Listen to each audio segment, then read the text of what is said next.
Жигит, атым Нургазы. Нургазы канча болду бул абалга түшкөнүңө? 1 ай. 1 ай болду. 24 кармак.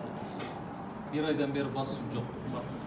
Не болуп атат? Кандай болуп атат? Өзүң тууралуу бир кыска айтып берчи. Бул жерден кармайт, бул жерден кармайт. Анан могу жерге чейин тартылып атат, ушул жерге чейин. Ушул жерге чейин узундан тартылат. Ошол эле ооруп 1 ай больницада жаттым. Жок. Мындай да. Бул жигиттики мен позвоночниктерди көрүп чыктым. Умутуп.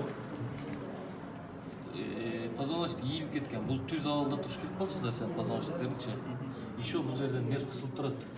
Бул жерде да протрузия деп берип атат. Бирок не только грыжа. Протрузия это начинающая стадия грыжа деп коет. Грыжанын башкы этабы да. Бул смотря кайсы жерден чыгат. Эгер нервге жакын чыга турган болсо, бул ысыпка берет. Ошол эле функция кылат. Мынакей көрдүңбү? Кысып турат. Өзү негизи нормадагы позвоночниктин нол абалы болот. Модулин болот, центральный мост. Ошонун бул ядросы жарылып туруп, бери көзү чыгып баштайт. Айырмасы бар экен? Бул кичинекей размер болсо деле, бирок бул көп нерсени чечип коет да. Еще бул жерде мелкий шморлялар бар экен.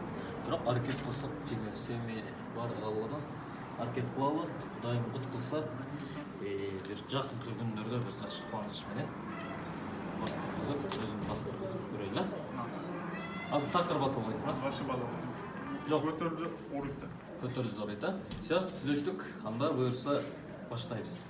Хорошо?